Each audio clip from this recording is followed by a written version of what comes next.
নমস্কার বন্ধুরা, আজ আমি আপনাদের সঙ্গে শেয়ার করব খুবই সহজ এবং সুস্বাদু আলু পটল ও ডিমের ঝোল। এই রেসিপিটি গরম ভাতের সঙ্গে খেতে অসাধারণ লাগে। বাড়িতে থাকা সাধারণ উপকরণ দিয়েই খুব সহজে তৈরি করা যায়। তাহলে চলুন দেখে নেওয়া যাক সম্পূর্ণ রেসিপিটি। আর তার আগে আমার চ্যানেলে কেউ নতুন হয়ে থাকলে চ্যানেলটি সাবস্ক্রাইব করার অনুরোধ রইল।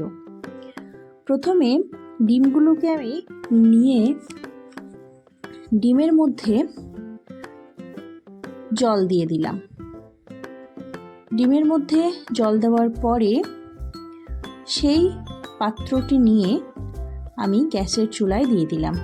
তারপর এটাকে একদম লো টু মিডিয়াম ফ্লেমে 5 থেকে 6 মিনিট মতো একটু সিদ্ধ করে নিলাম। দেখে বুঝতে পারছেন ডিমগুলোর খোসাগুলো একটু একটু করে ফেটে এসেছে। তার মানে এখন ডিমগুলো আমার পুরোপুরি সিদ্ধ হয়ে গেছে। ডিমগুলো সিদ্ধ হয়ে গেলে আমি এটাকে নামিয়ে নেব।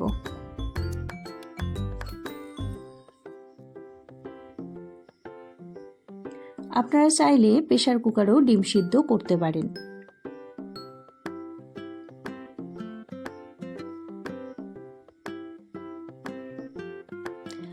এদিকে ডিমগুলো সিদ্ধ হয়ে গেছে, আমি গ্যাসের ফ্লেমটা অফ করে দিলাম। আর এখানে আমি একটা পেঁয়াজ এবং আদা আর রসুন এভাবে ছাড়িয়ে নিয়েছি মশলা করে নেওয়ার জন্য। ডিমগুলো ওদিকে নামিয়ে এখানে আমি গোল গোল করে আলু আর পটল এভাবে কেটে নিয়েছি।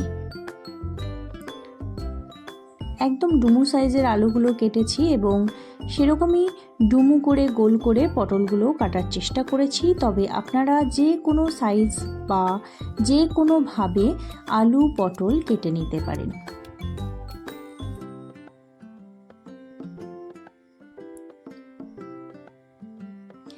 এবার আলুগুলোকে খুব ভালো করে জল দিয়ে ধুয়ে আলু এবং পটলগুলোকে জল থেকে তুলে নেব।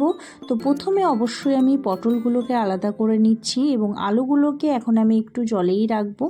রান্নার সময় তখন আলু থেকে জলগুলো ছড়িয়ে নেব।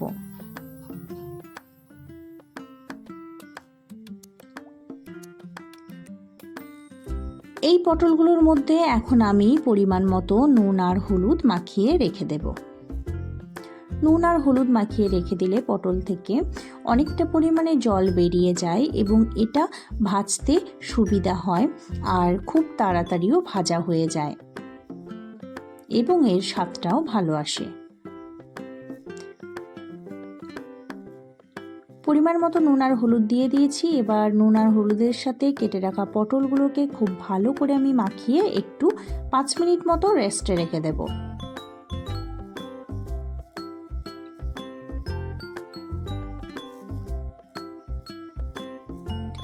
ততক্ষণে আমার সিদ্ধ করে রাখা ডিমগুলোকে ছাড়িয়ে নেব। পরবর্তীকালে আমি এখানে আরও একটা ডিম সিদ্ধ করে নিয়েছিলাম, তো সেটাই এর সাথে অ্যাড করে দিয়েছি।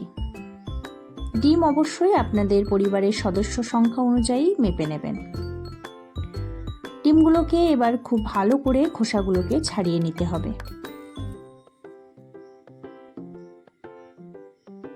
প্রত্যেকটা ডিম খুব সাবধানে ছাড়িয়ে নিতে হবে। তবে এখানে একটা কথা বলে রাখি, ফ্রিজ থেকে যে সমস্ত ডিম আপনারা বার করে সাথে সাথেই জলের মধ্যে দিয়ে সিদ্ধ করার জন্য সেটা করবেন না কখনোই। কারণ ফ্রিজ থেকে ডাইরেক্টলি বার করে ডিমগুলোকে যদি জলের মধ্যে দিয়ে সিদ্ধ করা হয় তাহলে কিন্তু খোসাগুলো খুব একটা ভালো করে ছাড়বে না। গরম জলের মধ্যে বা সিদ্ধ করার জন্য ডিমগুলোকে অবশ্যই অন্তত আধ ঘন্টা আগে, 30 মিনিট আগে বা আধ ঘন্টা আগে ওটাকে বার করে রেখে দেবেন। তারপরে সমস্ত ডিমগুলোকে সিদ্ধ করতে বসাবেন, তাহলে দেখবেন খোসাগুলো খুব সুন্দরভাবেই ছেড়ে যাবে। তো সমস্ত ডিম এখানে আমার ছাড়ানো কমপ্লিট হয়ে গেছে। এখন আমি প্রত্যেকটা ডিমকে এইভাবে চাকু দিয়ে যে কোনো একটা সাইডে অল্প করে একটু কেটে নেব।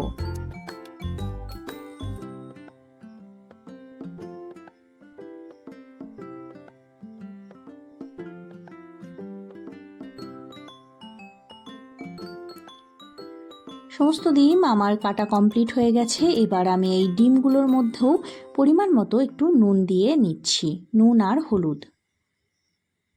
প্রথমে আমি এখানে একটু নুন অ্যাড করলাম, তারপরে এখানে অ্যাড করব হলুদ। এবার ডিমগুলোর সাথে নুন আর হলুদ খুব ভালো করে হালকা করে আলগা হাতে আমরা মাখিয়ে নেব।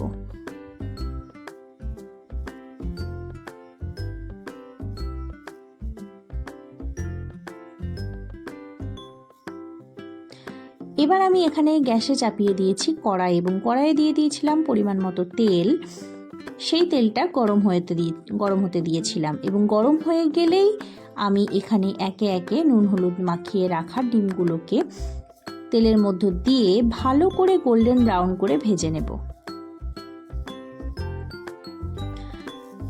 2 মিনিট ডিমগুলোকে একটু ভালো করে নেড়েচেড়ে ভাজলেই খুব সুন্দরভাবে ডিমগুলোর চারিদিক ভালোভাবে ভাজা হয়ে যাবে। এবং ডিমগুলো যখন আপনারা ভাজবেন তখন অবশ্যই একটু বেশি করে তেল দিয়ে ডিমগুলোকে ভাজার চেষ্টা করবেন, তাহলে দেখবেন খুব ভালো করে ডিমগুলো একদম বিয়েবাড়ির মতো সুন্দরভাবে ভাজা হয়ে গেছে, সমস্ত দিক গোল্ডেন ব্রাউন কালার চলে এসেছে। এখানে দেখেই বুঝতে পারছেন আমার ডিমগুলো খুব ভালো করে ভাজা হয়ে গেছে। এবার আমি একে একে একটা পাত্রের মধ্যে ডিমগুলোকে তুলে নেব।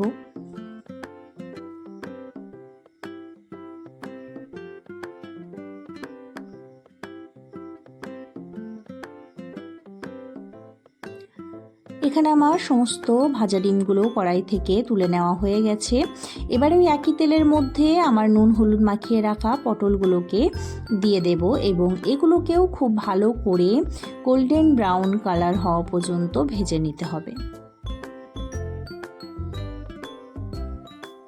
অবশ্যই পটলগুলোকে আমি ঢাকা দিয়ে দিয়ে ভাজবো। তো চলুন ঢাকা দিয়ে দিই 2 মিনিট মতো। তো এখানে আমি ঢাকা খুলে নিয়েছি এবং মাঝে একবার পটলগুলোকে উল্টে দিয়েছিলাম ঠিক 1 মিনিটের মাথায়। তারপরে আবারও 1 মিনিট আমি কড়াইয়ের মধ্যে পটলগুলোকে ভেজে নিয়েছি আর খুব ভালো করে এখানে পটলগুলো ভাজা হয়ে গেছে। এবার পটলগুলোকেও একটা পাত্রে তুলে নিচ্ছি।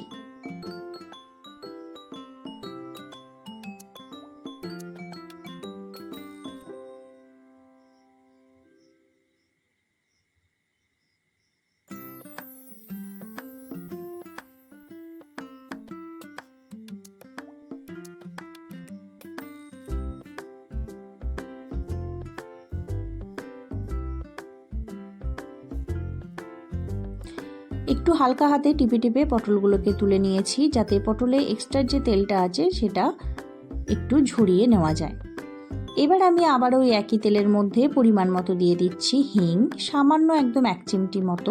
তারপরে এখানে আমি 2টো চেরা কাঁচা লঙ্কা ব্যবহার করছি, ঝালটা অবশ্যই আপনাদের স্বাদ মতো দেবেন।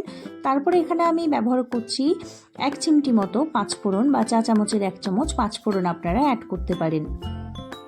তারপরে আমি এখানে কেটে ধুয়ে রাখা ডুমো করে আলুগুলোকে তেলের উপরে দিয়ে দিলাম। এবার তেলের সাথে আলুগুলোকে হালকাভাবে দুবার নেড়ে নিলাম। এখন অ্যাড করে দেবো কেটে রাখা পেঁয়াজ কুচি।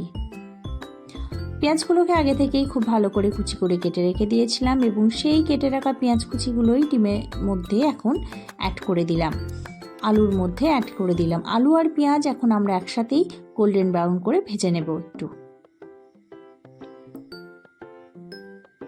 খুব বেশি সময় ধরে ভাজবো না, মোটামুটি 1 মিনিট সময় ধরে ভাজলেই এটা হয়ে যাবে। এবার এখানে আবারও পরিমাণ মতো ব্যবহার করছি নুন আর ব্যবহার করছি পরিমাণ মতো হলুদ। সবকিছু দিয়ে আবারও খুব ভালো করে নেড়ে নিচ্ছি এবং একটু ভেজে নিচ্ছি।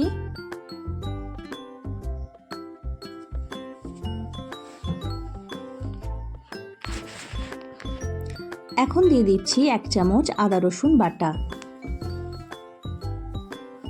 আদা রসুন বাটা দেওয়ার পরে আদা রসুন বাটাটার সাথে খুব ভালো করে আলু আর পেঁয়াজ একসাথে মিশিয়ে মশলাটাকে কষিয়ে নিচ্ছি।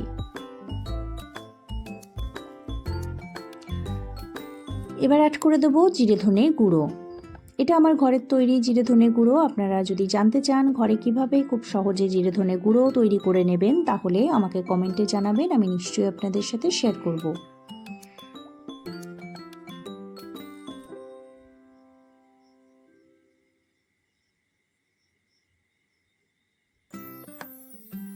এখন ভেজে রাখা পটলগুলোকে অ্যাড করে দিচ্ছি। আলুগুলো খুব ভালো করে গোল্ডেন ব্রাউন করে ভাজা হয়ে গেছে এবং পেঁয়াজের কালারটাও চেঞ্জ হয়ে এসেছে, সেই সময়তেই পটলগুলো অ্যাড করে দিতে হবে। এবার সব আলু আর পটল একসাথে ভালো করে মিশিয়ে কষিয়ে নিচ্ছি। 1 মিনিট মতো ভালো করে কষিয়ে নেওয়ার পরে এর মধ্যে দিয়ে দিচ্ছি পরিমাণ মতো উষ্ণ গরম জল।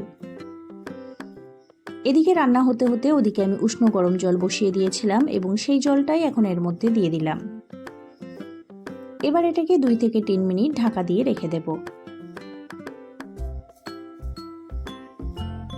একদম লো টু মিডিয়াম ফ্লেমে এটাকে 2 থেকে 3 মিনিট রেখে দেওয়ার পরে আবারও ঢাকাটা খুলে নিয়েছি এবং ঢাকা খুলে নেওয়ার পরে ঠিক এরকমভাবে জিনিসটা দেখা যাচ্ছে। অলরেডি জলটা আমার ফুটে গেছে, তো এই জন্য এখনও এটাকে 2 মিনিট মতো ঢাকা দিয়ে রেখে দেব এবং 2 মিনিট পরে ঢাকা খুলে নিয়েছি। আর ঢাকা খোলার পরে দেখছি জলটা অনেকটা মরে এসেছে। এই সময়তে ভেজে রাখা ডিমগুলোকে এর মধ্যে দিয়ে দিচ্ছি। আর এখানে আমি একটা ডিম আলাদাভাবে রেখে দিয়েছি, যেহেতু আমাদের বাড়িতে ছোট বাচ্চা আছে, সে খাবে। তার জন্য এখানে আমি 4টে ডিম অ্যাড করেছি। তারপরে একটু নেড়ে আবার ওটাকে 2 মিনিট মতো ঢাকা দিয়ে রেখে দিচ্ছি। 2 মিনিট পরে আবারও ঢাকাটা খুলে নিলাম।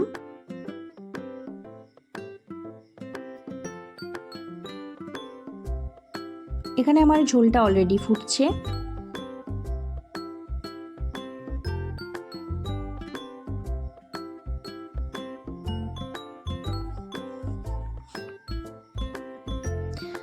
সবশেষে গরম মশলার গুঁড়ো ছড়িয়ে দিন। তারপর 1 মিনিট মতো এটাকে গ্যাসের চুলায় ফুটিয়ে চুলাটি বন্ধ করে দেবেন। একটু ভালো করে খুন্তি দিয়ে মিশিয়ে নিচ্ছি। তারপরে 1 মিনিট মতো ফুটিয়ে এটাকে নামিয়ে নেব। আলুগুলো আমার খুব সুন্দরভাবে সিদ্ধ হয়ে গেছে।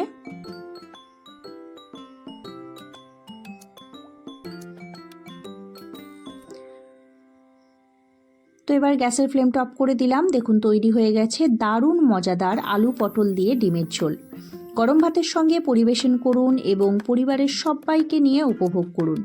ভিডিওটি ভালো লাগলে লাইক করবেন, কমেন্ট করবেন এবং শেয়ার করতে ভুলবেন না। নতুন নতুন রেসিপি পেতে চ্যানেলটি অবশ্যই সাবস্ক্রাইব করে রাখবেন। পাশে থাকা বেল আইকনটি চাপুন। সবাইকে ভালো রাখুন, ভালো থাকুন, সুস্থ থাকুন। আবার দেখা হবে নতুন কোনো রেসিপির সাথে। ততক্ষণের জন্য এরকম একটা ডিমের ঝোল বানিয়ে আপনারা এনজয় করুন। আশা করছি রেসিপিটি ভীষণ ভালো লেগেছে। তো আজকের মতো ছিল এইটুকুই। ফিরে আসবো নতুন কোনো রেসিপির সাথে।